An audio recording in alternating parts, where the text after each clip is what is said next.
যতদিন না পর্যন্ত আত্মবোধ হয় ততদিন সংসার সম্পর্কে কারোর সম্যক ধারণা তৈরি হয় না। যতদিন আত্মবোধ আপনার মধ্যে তৈরি না হবে ততদিন আপনি সংসারই থাকবেন। সংসার কি সেই সম্পর্কে স্পষ্ট ধারণা আপনার তৈরি হবে না। এবার সংসার কি বা সংসারের সম্পর্কে একটা স্পষ্ট ধারণা মানুষের জেনারেলি দুই ভাবে তৈরি হয়।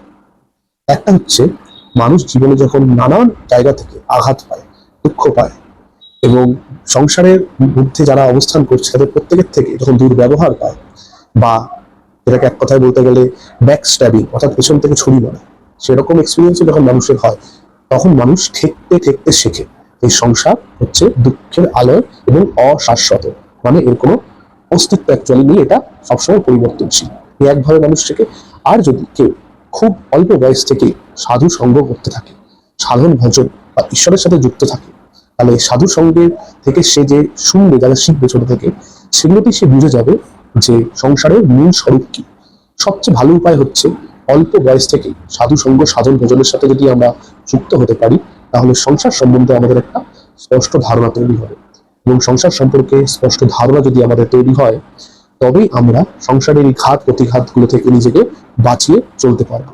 এবার কিছু কিছু ঘাত প্রতিঘাত আমাদের প্রারব্ধ কর্মের জন্য আমাদের জীবনে নেমে আসবেই, কিন্তু যদি আমরা সংসারের এই নশ্বরতা সম্পর্কে আমাদের যদি ধারণা থাকে, তাহলে সেই ঘাত প্রতিঘাত আমাদেরকে কোনোভাবে বিচলিত করতে পারবে না। হলে সংসার কখন কাকে কোন মোড় দিয়ে কোন জায়গায় নিয়ে গিয়ে দাঁড় করিয়ে দেয় কেউ জানে না। এবং যদি সংসারের সম্পর্কে স্পষ্ট ধারণা না থাকে, তাহলে তাকে সংসার ভোগাবে।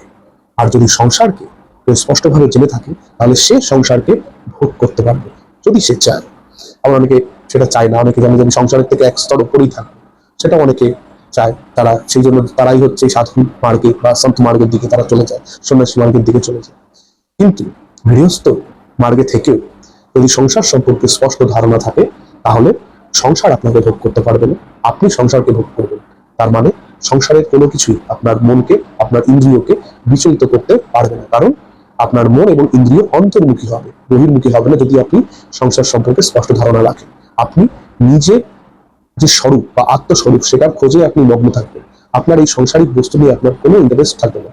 আপনি শুধু কর্তব্য কর্ম যা যা আপনার করার সেগুলো যথাযথভাবে করে যাবেন, এবং আপনি জানবেন এটা অন্তর থেকে যে এই কর্ম বা এই রোলটা আমাকে ঈশ্বর প্লে করার জন্য দিয়েছে আমার প্রারব্ধ কর্ম অনুযায়ী। কিন্তু এর সাথে সত্যি কথা বলতে আমার কোনো নিজস্ব অ্যাটাচমেন্ট নেই। অ্যাটাচমেন্ট ফ্রি হয়ে যাওয়াটা, সেই অবস্থাটা আপনি লাভ করবেন যদি আপনার সংসার সম্পর্কে স্পষ্ট ধারণা থাকে। এবং অনেকে বলেন যে সফলতা বিফলতার ক্ষেত্রে, অনেকে বলেন যে আমি এত তো সবই হচ্ছে, সফলতা আমার জীবনে কেন আসছে না বা আসছে না কেন, বা সফল হয়েও আবার কোনো একটা পর্যায়ে গিয়ে আমি সন্তুষ্ট হতে পারছি না। এমন নয় যে আপনি কিছু একটা ভালো চাকরি পেয়েছেন বা ভালো ব্যবসায় উন্নতি করেছেন মানেই আপনি সুখী হয়ে যাবেন। আপনি হয়তো আপনার চোখে এটা আপনার ক্ষুদ্র দৃষ্টিতে আপনি সফল, কিন্তু সফলতার সংখ্যা আরো অনেক বড়, সে আলোচনায় অন্য একদিন যাবো। কিন্তু হয়তো আপনি যেটা ডিজায়ার করেছিলেন সেটা আপনি পেলেন, কিন্তু আপনি সুখী হতে পারছেন। সেটা কেন হয়? কারণ আমাদের মন সেটা সবসময় পূর্ণ সুখ খোঁজে, আংশিক সুখী সে কোনোদিন সন্তুষ্ট হয় না, হবেই না, হতেই পারে না। আজকের পরে আরেকটা, তারপরে আরেকটা, একটার পর একটা সুখের পেছনে সে ছুটতেই থাকে। সুখ হচ্ছে একমাত্র শ্রী ভগবান। তাই শ্রী ভগবানের লাভ যখন তার হয়, সে তখনই কিন্তু একবার শ্রী ভগবানের দর্শন লাভ, আমি বলছি না, শ্রী ভগবানের স্বরূপ চিন্তন, শ্রী ভগবানের কৃপা যখন তার উপরে হয়, তখনই কিন্তু সে বুঝতে পারে যে এই বাইরের সুখ স্বাচ্ছন্দ্য সফলতা আসলে কিছু নয়। যে সুখের পিছনে আমি দৌড়াচ্ছিলাম এতদিন, তা হচ্ছে আংশিক, পূর্ণ সুপ্ত সেই চিদানন্দময় ভগবানের চরণ।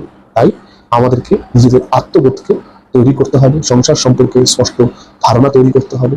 ঘাত প্রতিঘাত থেকে না, সাধু সন্তের সঙ্গ করা, ভগবানের নাম জপ করা, নাম স্মরণ করা ইত্যাদি যদি আপনি যুক্ত থাকেন খুব অল্প বয়স থেকে, বা যদি বেশি বয়স হয়ে গিয়ে থাকে, তাহলেও দুঃখ পাওয়ার কিছু নেই, এখন অনেক সময় আছে, যেটুকু সময় আছে সেটুকুই অনেক। সেটুকু যদি প্রপারলি কাজে লাগানো যায়, তাহলে দেখবেন আপনার বাকি জীবন যেটুকু আছে, এবং যারা ইয়াং তাদের ক্ষেত্রে বলবো তোমাদের আগামী জীবন অনেক অনেক লম্বা। আমি নিজেও একজন যুবক হয়ে কথাটা বলছি। তো সে আগামী আমাদের যে দীর্ঘ জীবনে আমরা ভালোভাবে আমাদের জীবনকে নির্বাহ করতে পারবো শান্তিপূর্ণভাবে। কারণ জীবনের গ্যারান্টি তো নেই, একটা শ্বাসেরও গ্যারান্টি নেই। দীর্ঘ জীবন বলছি, কিন্তু একটা নিঃশ্বাসেরও কোনো গ্যারান্টি নেই। এর পরের স্টেপে কি হবে, কিন্তু সেই পরের স্টেপে আমার নিঃশ্বাসটা যদি ভগবানের নাম নিতে নিতে ত্যাগ হয়, তাহলে আমি সেই ভগবত প্রাপ্তি আমার অবশ্যই হবে। এটা সাধু মহাপুরুষগণ অনেক আগেই বলে গেছে। তাই নিজের জীবনকে সুন্দর করে তোলাটা আমাদের একান্ত কর্তব্য, এবং আত্মবোধে প্রতিষ্ঠিত হওয়া আমাদের অবশ্যই উচিত। আজকে আলোচনা এইটুকুই।